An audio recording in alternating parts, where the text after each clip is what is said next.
Hello અને નમસ્કાર મિત્રો, કેમ છો બધા? મજામાં ને? મિત્રો, હું મહેતા ફરી એકવાર સ્વાગત કરું છું તમારું તમારી પોતાની ચેનલ પર. મિત્રો, આજના આ વિડીયોમાં આપણે લોકો ચર્ચા કરવાના છીએ ખાસ તો વડીલો માટે. જી હા મિત્રો, એવા વડીલો કે જેમની ઉંમર 55 કે 60 વર્ષથી ઉપરની છે, તે લોકોએ ખરેખરમાં તો હું આજે તમને સૂચવવાનો છું એવા 4 ડ્રાય ફ્રૂટ્સ, 4 સૂકા મેવા છે તે ચોક્કસથી તેમણે ખાવા જ જોઈએ. તે તેમના શરીર માટે વરદાનરૂપ છે.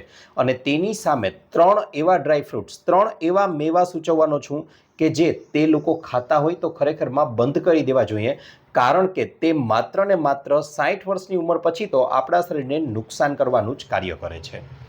આ ઉપરાંત મિત્રો, વાત કરવા જાઉં તો વિડીયોના અંતમાં હું તમને લોકોને એવી કેટલીક હેલ્થ ટિપ્સ આપીશ કે જેને તમે ચોક્કસથી ફોલો કરી લેશો તો મિત્રો, ગેરંટી સાથે કહું છું, તમારું 60 વર્ષ પછીનું આયુષ્ય કે જેમાં તમને લોકોને સાંધાનો દુખાવો છે, ડાયાબિટીસ છે, બ્લડ પ્રેશર છે કે અન્ય શરીરની ગમે તેવી બીમારી હશે ને, તે જડ મૂળમાંથી દૂર થઈ જશે, તે નીકળી જશે થોડા જ દિવસોમાં, અને તમે ફરીથી યુવાન લાગવા લાગશો અને તમે લોકો પણ એકદમ યુવાન અને તંદુરસ્ત બની જશો. તો ચાલો જરા પણ વાર ન લગાડતા સીધો જ શરૂ કરી દઈએ આજનો વિડીયો.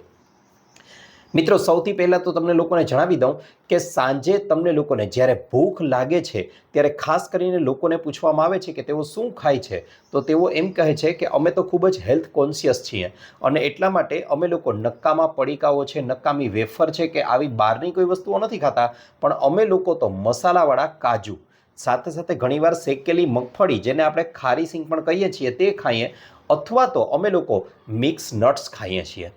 મિત્રો, આ વસ્તુઓને આપણે હેલ્ધી સમજીએ છીએ, પરંતુ 60 વર્ષ પછીની ઉંમરમાં આ વસ્તુઓ આપણે લોકોએ ન જ ખાવી જોઈએ. કારણ કે 60 વર્ષ પછીનું આપણું શરીર અને 40 વર્ષ પછીનું આપણું શરીર હતું, તેમાં હાથી ઘોડાનો નહીં પણ ખરેખર કહું ને તો કીડી ડાયનાસોરનો ફેર પડી જાય છે. જી હા મિત્રો, શા માટે? કારણ કે 60 વર્ષ પછીની ઉંમરમાં આપણું પાચન તંત્ર છે તે નબળું પડવા લાગે છે. તેની સાથે સાથે ડાયાબિટીસ જેવી બીમારી પણ ઘર કરી ગઈ હોય છે. આ ઉપરાંત મિત્રો, વાત કરવા જાઉં તો આપણું બ્લડ પ્રેશર છે તે પણ હાઈ લો રહેતું હોય છે. આની સાથે સાથે યાદ શક્તિ થોડી ઓછી થઈ ગઈ હોય છે અને તેની સાથે શરીરની અન્ય ઘણી બધી ગંભીર બીમારીઓ આપણા શરીરમાં પ્રવેશી ચૂકી હોય છે. હવે આ સમયે તમે આવી વસ્તુઓનું સેવન કરશો તો તે કઈ રીતે નુકસાન કરશે એ પણ હું આગળ જણાવવાનો છું. સૌથી પહેલાં એવા 4 સારા ડ્રાયફ્રૂટ વિશે વાત કરી લઈએ કે જે આપણા શરીર માટે ખૂબ જ વધારે જરૂરી છે. મિત્રો, 60 વર્ષ પછી જો કોઈ એક ડ્રાયફ્રૂટ ખાવું હોય અને એક જ નામ લેવું હોય તો હું ચોક્કસથી તેમાં નામ આપીશ અખરોટ, એટલે કે વોલનટનું. જી હા મિત્રો, અખરોટ. કારણ કે અખરોટ એક એવું ડ્રાયફ્રૂટ છે કે જેની અંદર પ્લાન્ટ બેઝડ ઓમેગા-3 એસિડ છે. હવે તેનું શું મુખ્ય કાર્ય છે? તો તે આપણી બ્લડ વેસલ એટલે કે રુધિર વાહિનીઓ છે તેને એકદમ ફ્લેક્સિબલ બનાવે છે કે જેથી કરીને આપણા માથાના વાળથી પગના નખ સુધી લોહીનું વહન છે તે ખૂબ જ સરળતાથી થઈ શકે છે. આ ઉપરાંત મિત્રો, વાત કરવા જાઉં તો મગજના કોષોને થયેલું નુકસાન પણ દૂર કરે છે અને મગજને પણ ફરીથી સતેજ બનાવવાનું કાર્ય સારી રીતે કરે છે. ત્યારબાદ મિત્રો, આગળ વાત કરવા જાઉં તો અખરોટ્સમાં અન્ય પણ એવા ઘણા બધા પોષક તત્વો છે કે જે આપણા શરીરને ખૂબ જ વધારે ફાયદો કરે છે. પણ મિત્રો, યાદ રાખજો, અહીં આપણે લોકોએ સીધા જ અખરોટ ખાવાના છે અથવા તમે રાત્રે તેને પાણીમાં પલાળી અને તેની ગીરી છે તે 2 કે 3 ગીરીને વહેલી ઉઠીને પણ ખાઈ શકો છો, અથવા તો રાત્રે પણ તમે લોકો જેને પલાળેલી છે તેનું સવારે પણ સેવન કરી શકો, અથવા સવારે સીધા જ તેને ખાઈ શકો છો. પણ યાદ રહે, અખરોટને કોઈ મીઠાઈમાં ભેળવેલા હોય તે સ્વરૂપે નથી ખાવાના, અથવા તો અખરોટમાંથી બનેલી કોઈ મીઠાઈ હોય ને તો એ મીઠાઈ નથી ખાવાની કે અમે અખરોટનો લાભ લઈ લીધો. સીધા જ અખરોટની ગીરી ખાવાની છે. અને બીજી વાત પણ મિત્રો જણાવી દઉં કે બજારમાં મળતી તૈયાર અખરોટની ગીરી ખાવાને બદલે આખા અખરોટ ઘરે લાવી આવો અને પછી એ અખરોટને ક્રેક કરી તેને તોડી અને તેમાંથી નીકળતી ગીરી છે તેનું સેવન કરશો તો તમને ચોક્કસથી વધારે ફાયદો થશે. આ ઉપરાંત મિત્રો, વાત કરવા જાઉં તો બીજું ડ્રાયફ્રૂટ કે જે વડીલોએ ચોક્કસથી ખાવું જ જોઈએ તેનું નામ છે બદામ, કે જેને અંગ્રેજીમાં આપણે લોકો આલમંડ તરીકે ઓળખીએ છીએ. મિત્રો, બદામ છે તે એવું ડ્રાયફ્રૂટ છે કે જેને માત્ર આપણી યાદશક્તિ વધારનાર તરીકે માની લેવામાં આવ્યું છે, પરંતુ હકીકતમાં તે આપણા સ્નાયુઓ માટે ખૂબ જ વધારે ઉપયોગી છે, આપણી માંસપેશીઓ માટે ઉપયોગી છે. ચેતાતંત્ર માટે સારામાં સારું કાર્ય કરે છે. આ ઉપરાંત સારી અને ગુણવત્તાયુક્ત ઊંઘ લાવવા માટે અને બ્લડ પ્રેશરને પણ બેલેન્સમાં રાખવા, નિયંત્રણમાં રાખવા માટે પણ બદામ છે તે સારામાં સારું કાર્ય કરે છે. હવે પ્રશ્ન થાય કે બદામને ખાવી કઈ રીતે? તો 3 થી 4 બદામ લઈ માત્ર 3 થી 4 જ લેવાની છે. મિત્રો, કોઈ પણ વસ્તુની ક્વોન્ટિટી જરૂરિયાત કરતાં વધારે ન ખાવી જોઈએ, કારણ કે હંમેશા કહેવાયું છે કે અતિ સર્વત્ર વર્જયતે. અતિની ગતિ ન હોય એટલા માટે વધારે પ્રમાણમાં ન ખાવું જોઈએ, નિયંત્રિત માત્રામાં લેવાની છે. 3 થી 4 બદામ લઈ તેને રાત્રે પાણીમાં પલાળી દો. વહેલી સવારે ઉઠી અને તેની પરની છાલ છે તેને કાઢી નાખવાની છે અને આ બદામ જે હવે વધી છે તેને એકદમ મોઢામાં પેસ્ટ બની જાય તે રીતે ચાવીને એકદમ ભૂક્કો થઈ જાય તેટલી ચાવી અને પછી તેને ઉતારી જાઓ. મિત્રો, થોડા જ દિવસોમાં આનો જબરજસ્ત ફાયદો જોવા મળશે. યાદ રહે, સીધી જ બદામ પણ નથી ખાવાની અને બજારમાં મળતી તૈયાર બદામ છે કે જેમાં મીઠું, નમક છે તે ઉમેરવામાં આવે છે તે નથી ખાવાની અને તેની સાથે સાથે મીઠાઈના સ્વરૂપમાં તો બદામને જરા પણ નથી જ ખાવાની. ત્યારબાદ આગળ વાત કરવા જાઓ મિત્રો, તો ત્રીજા નંબર ઉપર જે ડ્રાયફ્રૂટને સ્થાન આપેલું છે કે જે ખૂબ જ વધારે ઉપયોગી માનવામાં આવે છે અને લગભગ તેને મોટા ભાગે અવગણવામાં આવે છે, તો મિત્રો તેનું નામ છે પિસ્તા. જી હા મિત્રો, પિસ્તાનું નામ આવતા જ ઘણા વડીલો કહેશે કે અમે તો ભરપૂર અને રોજે રોજ ખાઈએ છીએ. પણ મિત્રો, અહીં યાદ રહે, હું જે પિસ્તાની વાત કરી રહ્યો છું તે પિસ્તા મોરા પિસ્તા છે. મોટા ભાગના લોકો છે પિસ્તાનો ખાવામાં આજકાલ ઉપયોગ કરે છે તે નિમકયુક્ત મસાલાવાળા પિસ્તા હોય છે. આનું સેવન નથી કરવાનું. શા માટે પિસ્તા ખાવાનું અહીં કહેવામાં આવ્યું છે? તો મિત્રો એ જણાવી દઉં કે પિસ્તા છે તે પોટેશિયમ છે, ફાઇબર છે અને એન્ટીઓક્સિડન્ટનો ભરપૂર ભંડાર છે. આ ઉપરાંત તે આપણા હૃદયના સ્વાસ્થ્યને સુધારવા માટે અને સાથે સાથે આપણી આંખોનું તેજ વધારવા માટે ખૂબ જ વધારે ઉપયોગી છે. રોજે રોજ એક નાનકડી મુઠ્ઠી જેટલા, આમ કહેવા જાવ ને તો 12 થી 15 જેટલા પિસ્તા એકદમ ચાવીને ખાવામાં આવે ને તો તેનાથી જબરજસ્ત ફાયદો થઈ શકે છે. આ ઉપરાંત હમણાં જણાવ્યું એ પ્રમાણે સોલ્ટેડ પિસ્તા જે આવે છે તે તમારે લોકોએ નથી જ ખાવાના. ત્યારબાદ મિત્રો, નંબર 4 ઉપર જે અહીં મેવાને સ્થાન આપવામાં આવેલું છે તેનું નામ છે બ્રાઝિલ નટ, અથવા તે ન મળે તો તેના અથવામાં તમે લોકો મખાણાનું સેવન પણ કરી શકો છો. બ્રાઝિલ નટ કદાચ સાંભળવામાં નવું લાગે પણ આ તમારી આજુબાજુમાં ઉપલબ્ધ હશે જ અનાજ કરિયાણાની દુકાન પર. જો ન મળે તો તમે તેને ઓનલાઈન પણ મંગાવી શકો જો આપને પરવડે તો. આ બ્રાઝિલ નટ અથવા મખાણા છે તે ખૂબ જ વધારે આપણા શરીર માટે ઉપયોગી છે. હવે આ વસ્તુઓ છે તે થાક છે, થાઇરોઇડ છે તેને દૂર કરે છે અને આપણો મૂડ સુધારવામાં પણ મહત્વનો ભાગ ભજવે છે. સાથે સાથે આ બ્રાઝિલ નટ છે તે સિલેનિયમથી પણ ભરપૂર હોય છે. પણ હમણાં કહ્યું એ પ્રમાણે હંમેશા દરેક વસ્તુઓને લિમિટેડ માત્રામાં, નિયંત્રિત માત્રામાં ખાશો તો જ તેનો ફાયદો મળી રહેશે. તમે બ્રાઝિલ નટને ખાવાનો આગ્રહ રાખો છો તો રોજના 1 થી વધારેમાં વધારે 2 બ્રાઝિલ નટ જ ખાવાના છે, એથી વધારેનું સેવન નથી કરવાનું.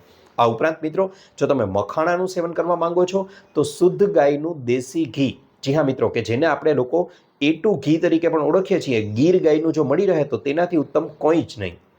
આ ગીર ગાયનું શુદ્ધ A2 દેશી ઘી હોય એ ઘીની અંદર થોડા મખાણાને બરાબર રીતે થોડા બદામી રંગના થાય ત્યાં સુધી એકદમ ઘીમાં શેકી લો અને તેના પર થોડું સંચળ ભભરાવી અને તેને એકવાર ખાવાનું શરૂ કરો.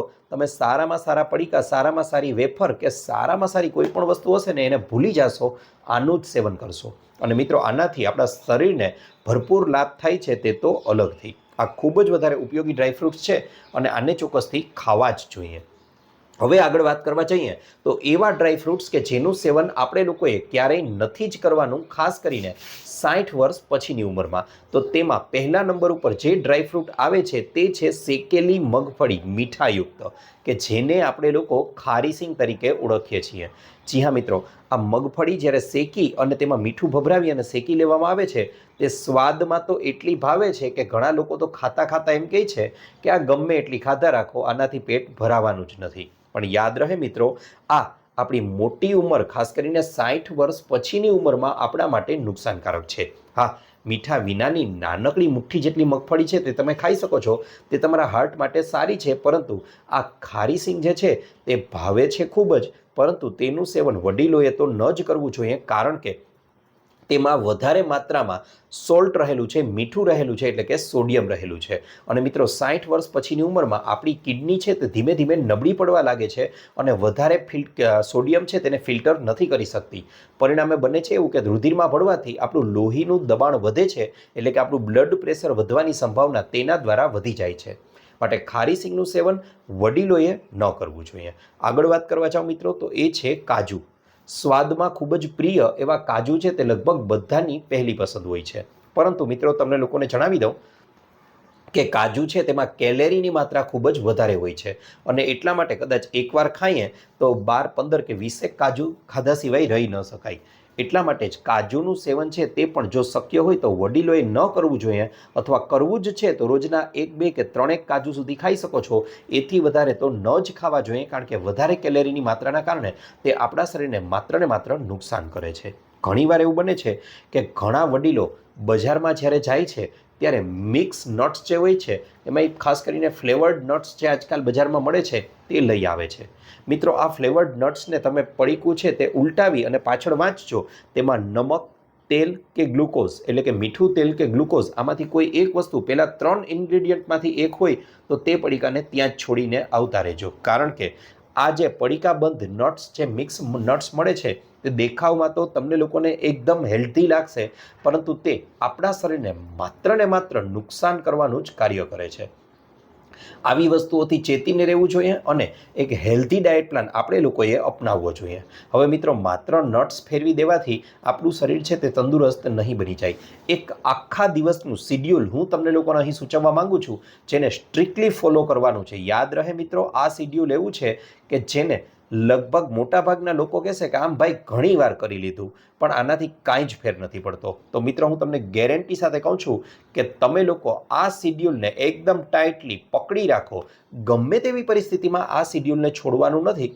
તમે લોકો 6 થી 8 મહિના સુધી આ પ્રયોગ કરવો પડશે. જી હા મિત્રો, રાતોરાત કોઈ જ પ્રકારનો ફેર નથી પડવાનો, કારણ કે આ જે તકલીફો શરીરમાં ઉત્પન્ન થઈ છે ને એ પણ રાતોરાત ઉત્પન્ન નથી થઈ. એ તકલીફો આવવા માટે પણ સમય લાગ્યો છે. તો હવે એ તકલીફોને દૂર કરવા માટે પણ સમય લાગશે. જાશે એની 100% મિત્રો ગેરંટી આપું છું. બસ આટલા નિયમો અપનાવી લો. શું કરવાનું છે જણાવી દો મિત્રો. ખાસ કરીને 55 કે 60 વર્ષ પછીની ઉંમરમાં વડીલો કે ખાસ કરીને વહેલો ઉઠવાનો સૌથી પહેલાં તો આગ્રહ રાખવો જોઈએ. વડીલો માટે ખાસ કરીને આદર્શ સૂવાનો સમય આમ તો બધા લોકો માટે કહી શકાય, પણ વડીલો માટે તો ખાસ રાત્રે 9 વાગ્યાથી માંડી અને વહેલી સવારે 5 વાગ્યા સુધીનો સમય આદર્શ છે. હવે આ સમયે ઉઠી અને વહેલી સવારે ઉઠી અને તમારે લોકોએ એક મોટો ગ્લાસ અથવા કળસો ભરી અને નવશેકું પાણી પીવાનું છે.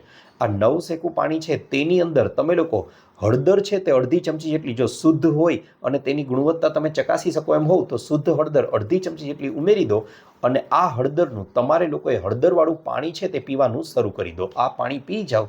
ત્યારબાદ તમારે લોકોએ ખુલ્લા વાતાવરણમાં, કોઈ પણ બગીચો છે તમારી આજુબાજુમાં અથવા ખુલ્લી જગ્યા છે અથવા તમારું ફળિયું છે કે જ્યાં વૃક્ષો સારી એવી માત્રામાં વાવેલા છે, કુદરતની ટૂંકમાં નજીક રહેવાનું છે. જો કાંઈ જ ન મળે તો છેલ્લે બાકી અગાસીએ ચાલ્યા જજો, તમારી બાલ્કનીમાં બેસી જજો. હવે આ જગ્યાએ બેસી અને એકદમ શાંતિથી 10 થી 12 મિનિટ સુધી મિત્રો અનુલોમ વિલોમ કરવાનું છે. અનુલોમ વિલોમ કરશો ને મિત્રો, શરદીની સમસ્યા તમને ક્યારેય નહીં રહે. અને આ ઉપરાંત આખો દિવસ મિત્રો 1 મિનિટ નહીં, 1 સેકન્ડ માટે પણ તમને લોકોને માથાનો દુખાવો નહીં થાય, કારણ કે મગજનો તો ખોરાક જ ઓક્સિજન છે જે અનુલોમ વિલોમ સારી રીતે પૂરું પાડે છે. માટે 10 મિનિટ સુધી અનુલોમ વિલોમ કરવાનું છે. અન્ય ઘણા બધા ફાયદાઓ છે જે અત્યારે વાત નથી કરી શકતો. તેની સાથે સાથે 10 મિનિટ સુધી તમારે લોકોએ કપાલભાતિ કરવાનું છે. મિત્રો યાદ રહે, કપાલભાતિ કદાચ પહેલી વારથી શરૂ કરી રહ્યા છો તો એવું બને કે તમને ખૂબ જ હાર્ડ પડે. આ પ્રાણાયામ એવો છે, પણ યાદ રાખજો મિત્રો, તમે આને રેગ્યુલરલી કરશો, રોજે રોજ કરશો તો તમારા લોકોના શરીરમાં જે ફાયદો થશે એ જાણીને આશ્ચર્યચકિત થઈ જશો. અને જો એકવાર 6 મહિના એક ધારું કોઈ પણ પરિસ્થિતિ હોય કરવું જ છે એવું નક્કી કરી અને કરી લેશો તો મિત્રો કહું છું 6 મહિના સુધી પછી આખી જિંદગી તમે લોકો આ વસ્તુને છોડી નહીં જ શકો. એટલી સારી આ બાબત છે. ત્યારબાદના સમયમાં જો તમને લોકોને તમારું શરીર સાથ આપતું હોય તો ચોક્કસથી તમે લોકો હળવું વોકિંગ કરી શકો છો. જો સાયકલિંગ કરી શકો તો તે સૌથી શ્રેષ્ઠ છે. તેની સાથે સાથે મિત્રો તમારે લોકોએ અમુક ચોક્કસ પ્રકારના આસનો, શવાસન છે, સર્વાંગાસન છે, આ કરી શકો છો. આ ઉપરાંત મિત્રો આગળ વાત કરવા જાઓ તો જો તમારું શરીર સાથ આપતું હોય તો તમે લોકો સૂર્ય નમસ્કાર પણ કરી શકો છો. તે તમારા શરીરમાં એક નવો જીવ ફૂંકી દેશે, તમારી કાયાપલટ કરી દેશે. બસ આમાંથી કોઈ પણ 2-3 વસ્તુ પણ માત્ર કરી લેશો, ખાસ કરીને અનુલોમ વિલોમ અને કપાલભાતિ, તમારી કાયાપલટ થઈ જશે. આ ઉપરાંત મિત્રો વાત કરવા જાઓ આગળ તો હવે દિવસની શરૂઆત આવે છે તો મિત્રો દિવસની શરૂઆતમાં ક્યારેય પણ હંમેશા યાદ રાખજો, સવારનો નાસ્તો છે તે આપણે સ્કીપ નથી કરવાનો, છોડવાનો નથી, એ કરવાનો જ છે. નાસ્તામાં શું શું લઈ શકો એના અંગેના વિડીયો ચેનલ પર ઘણા બધા ઉપલબ્ધ છે, તેમાંથી કોઈ પણ વસ્તુ તમને લઈ શકો છો. ત્યારબાદ મિત્રો આવે છે સમય બપોરના લંચનો. બપોરના લંચમાં તમને લોકોને ભાવતું ભોજન છે તે કરવું જોઈએ, પણ ભાવતા ભોજનમાં મેં તમને કીધું હતું અગાઉ પણ અને ફરી એકવાર કહું છું કે તમારી થાળી છે તે બને તેટલી રંગીન બનાવવાનો પ્રયત્ન કરો, અને આ થાળીમાંથી તમારે લોકોએ ચોક્કસથી સફેદ વસ્તુઓને જાકારો આપવો જોઈએ. સફેદ વસ્તુઓ બને તેટલી ઓછી કરવી જોઈએ. આ સફેદ વસ્તુઓમાં મીઠું છે, ચોખા છે, મેંદો છે અને ખાંડ છે. આને બને તેટલી અવોઇડ કરો અથવા શરૂઆત ઓછી કરવાથી કરો, ધીમે ધીમે દૂર થઈ જશે. બપોરનું ભોજન લો છો એના પહેલાં એક મોટો વાટકો ભરી અને સલાડને તમે લોકો ખાઈ જાઓ. સલાડમાં તમે ટમેટા છે, કાકડી છે, બીટ છે, ગાજર છે, મૂળા છે, આમાંથી કોઈ પણ સલાડ, કોબી છે, કોઈ પણ સલાડ છે તે તમે ઋતુ અનુસારનું લઈ શકો છો. તે તમારા શરીરને જબરજસ્ત ફાયદો કરશે. ત્યારબાદ ભોજનમાં રોટલાની કે ભાખરીની સંખ્યા ઓછી કરવાની છે, સામે શાકની સંખ્યા ડબલ કરવાની છે. આ વસ્તુઓનું ધ્યાન રાખો, અને સાથે સાથે દહીં કે છાશ બપોરના સમયે ચોક્કસથી લેવું જ જોઈએ. આ વસ્તુઓનો આગ્રહ રાખો. ત્યારબાદ સમય આવે છે સાંજનો. સાંજના સમય માટેનો આજનો વિડીયો આપણો પર્યાપ્ત છે, કે જેમાં તમને લોકોને જો ભૂખ લાગે તો ચા નથી પીવાની મિત્રો, તેની જગ્યાએ નટ્સ ખાવાના છે. કયા ખાવાના છે તે આજના વિડીયોમાં શરૂઆતમાં જ જણાવી દીધું. ત્યાર પછી સમય આવે છે રાત્રિનો. રાત્રિનો તો કહેવાય જ નહીં, સાંજનો, કારણ કે તમારે લોકોએ પણ કુદરતની ઘડિયાળની સાથે ચાલવાનું છે, અને તમારું રાત્રિનું ભોજન એ સાંજ પૂરી થઈને એ પહેલાં જ કરી લેવાનું છે. જી હા મિત્રો, એનો મતલબ સ્પષ્ટ અહીં હું તમને કહેવા માંગુ છું કે સાંજે 7 વાગ્યા પહેલાં ગમે તેમ કરી અને તમારે તમારું ભોજન પૂરું કરી દેવાનું છે. વિડીયો થોડોક લાંબો થાય છે, પણ મિત્રો સમજૂતી સાથે તમને બધું સમજાવું એટલે સમય થોડો લાગશે, પણ આ વિડીયો જોઈ લેશો તો પછી અન્ય કોઈ વિડીયો જોવાની જરૂર નહીં પડે. મિત્રો સાંજનું ભોજન 7 વાગ્યા પહેલાં એટલા માટે, કારણ કે તમે ભારતના કે ગુજરાતના કોઈ પણ ખેડૂતને જીવન જોઈ લેજો, એ 7 વાગ્યા પહેલાં પોતાનો ખોરાક છે તે આરોગી જ લે છે. અને એટલા માટે જ આપણા ખેડૂત ભાઈઓ છે તેમને તમે જોશો તો એકદમ હેલ્ધી અને તંદુરસ્ત રહે છે. અને એટલા માટે જ તમે જોયું હશે કે એમની તંદુરસ્તી પણ સારી હોય છે અને એમનું આયુષ્ય પણ સારું હોય છે, કારણ કે એમનું જે કર્મ છે તે એકદમ મહેનતનું છે, અને તેની સાથે સાથે તે લોકો જે ખોરાક લે છે તે પણ ઘરનો બનેલો અને તાજો ખોરાક છે. માટે આ વસ્તુઓનો આગ્રહ ચોક્કસથી તમે લોકો પણ રાખશો તો તમે લોકો પણ લાંબુ આયુષ્ય નિરોગી રીતે ભોગવી શકશો. પક્ષીઓ પણ મિત્રો તમે જોશો તો કુદરતમાં જે છે તે તમે જોઈ શકશો કે સાંજે 7 વાગ્યા પછી કાંઈ નથી ખાતા. આ ઉપરાંત મિત્રો એક બાબત હંમેશા યાદ રાખજો, સાંજનું ભોજન લો છો તેના પહેલાં એક નાની અથવા મોટી વાટકી ભરી અને ડુંગળી છે તેનું સલાડ તમારે પહેલાં ખાઈ જવાનું છે. ત્યારબાદ તમારું ભોજન કરવાનું શરૂ કરવાનું છે. મિત્રો આ ડાયટ પ્લાનને અપનાવી લો. જો રાત્રે ઊંઘ આવવામાં તકલીફ થતી હોય ને તો જમ્યાના 2 થી 3 કલાક પછી તમે લોકો 1 ગ્લાસ ભરી અને ગાયનું દૂધ, તેમાં થોડી હળદર અથવા તમને યોગ્ય લાગે અને પરવડે તો થોડી કેસર ઉમેરી બરાબર હલાવી અને નવશેકું હોય ત્યારે ગટગટાવી જાઓ, તેને પી જાઓ. મિત્રો ઊંઘ આવશે નહીં એવું બનશે જ નહીં. નાના બાળકો જેવી ઘસઘસાટ ઊંઘ તમને લોકોને આવી જશે. બસ આ પ્લાનને ફોલો કરો. 1, 2 કે 3 દિવસમાં ફેર નહીં પડે, 1-2 અઠવાડિયામાં પણ ફેર નહીં પડે, 1-2 મહિના કરશો ને પછી ધીમે ધીમે ફેરફાર જણાવા લાગશે. અને મેં તમને કીધું એ પ્રમાણે 6 થી 8 મહિના કરી તો જુઓ, પછી તમે લોકો કહેશો કે વાહ, કમાલ થઈ ગયો, આ તો જાદુઈ જડીબુટી મળી ગઈ. જી હા મિત્રો, બસ આજના વિડીયોમાં આટલું જ છે. આશા રાખું છું આપને મારો વિડીયો ગમ્યો હશે. વિડીયો ગમ્યો હોય તો લાઇક કરજો, ચેનલને સબસ્ક્રાઇબ કરજો. ઉપરાંત આપને પણ કોઈ હેલ્થ કે બ્યુટી સંબંધિત સમસ્યા હોય તો એ પણ જણાવજો. અમે તેને અનુરૂપ પણ નવા વિડીયો લાવવાનો પૂરતો પ્રયાસ કરીશું. મિત્રો સાથે સાથે જો તમે લોકોએ પણ આ વિડીયો અહીંયા સુધી જોઈ લીધો છે તો ચોક્કસથી જણાવજો કે તમે લોકો પણ કયા ગામથી, કયા શહેરથી, કયા રાજ્યથી કે દુનિયાના કયા દેશમાંથી આ વિડીયોને જોઈ રહ્યા છો. કારણ કે અમે લોકો હંમેશા ઉત્સુક હોઈએ છીએ કે અમારી ઓડિયન્સ અમને ક્યાંથી જોઈ રહી છે. અને સાથે વિડીયો કેવો લાગ્યો એ જણાવવાનું ભૂલશો નહીં. આપનો ખૂબ ખૂબ આભાર.